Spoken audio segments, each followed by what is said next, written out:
還有3天就是總決賽了。今天我們來做一期預測視頻，從實力上來分析這一次的紅狼對決，是2隊歷史以來實力最接近、最五五開的一次。翻看以前的紅狼大戰，要麼是 A 季强，狼队弱，要麼是狼队强 ，A 季弱。但今年不一樣，狼队經過一系列的人員更換，確定了晚清組合以及絕對核心道仔，人員配置、戰術核心幾乎沒有短板。而 A 季經過王朝衰退之後，隨着一諾的回歸，5個人的配合也越來越好，實力雖然不如巔峰時期，但和狼隊相比，的確在伯仲之間。接下來我們來分析一下雙方的打法以及吃分點。先說狼隊，狼队目前的主要開團手來自於信的輔助，魯本納斯、鍾馗、太一以及蘇烈，開團很凶，只要被他蹲到，狼队其他人猶如機器一樣，能做到秒跟 combo， 瞬間融化對手。前3分鐘就能定基調，中後期蛻變和反演能力極強，只要前期出了節奏，10分鐘競技差隨便拉到4000以上，這就給了道仔極大的發育空間，最後再殺死比賽。但即便如此，狼队也是有缺點的，就是後期不行，尤其是上高地，狼队的高地团战和 DYG 可以做一做了，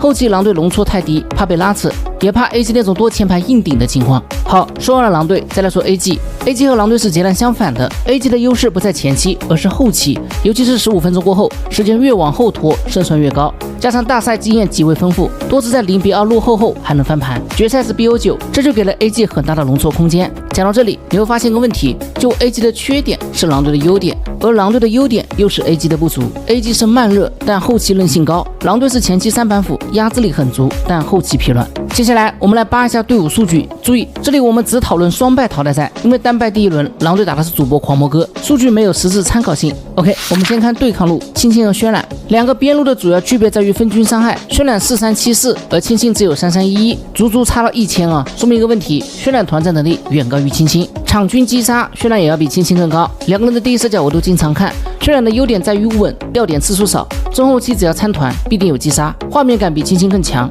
青青的話，前期站視野和搶支援都是 OK 的，但是中后期打团能力不如渲染，對线偶爾會被渲染壓制。另外，我感覺青青很容易焦慮，可能因為他是指揮的原因，所以數據各方面他會差一點。綜合以上分析，我認為渲染對青青應該是6-4，渲染6，青青4。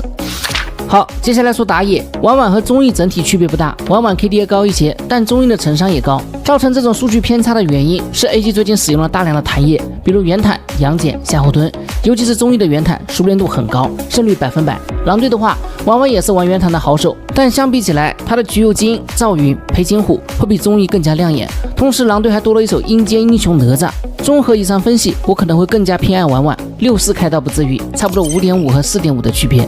接着看中單，長生和子煥 KDA 數據差距挺大的，但歸根結底是因為長生最近偏愛火舞，法刺加節奏點敢於賣，子煥是一把火舞都沒用的，用了大量的保守工具人，資源吃得少，陣亡率也就低了。一個是偏愛操作，敢於在逆風中站出來，一個是偏團隊化，更看重穩定性。我會更加看好長生，尤其還是總決賽，差不多6-4，長生6，子煥4。然後是游走位，先說結論，大帥這幾個賽季的表現用6個字來形容，指揮型神經刀。什麼意思呢？就他上限是真的高，敢秀敢賣，但有時候太上頭，偶爾會做一些多餘的动作，比如去探一些没有必要的草叢。但是信的話，最近幾場比賽打出來的表現，我認為上限不比大帥差，穩定性也會更好，很少會出現白給的情況。信的主要3板斧來自於蘇烈、魯本納斯、太一真人，另外還有個陰間鍾馗。當然這些大帥也都會，同時大帥還多了楊玉環外加孫臏，這裡如果打 BO9 可能會有奇效。對位的話，我認為兩者差不多在5-5開，大帥如果抽風一點，有可能就4-6。最後是發育路，從數據面板來看，道仔確實比一諾要更好看。道仔的風格是極致的發育和零失誤，外加收割機器；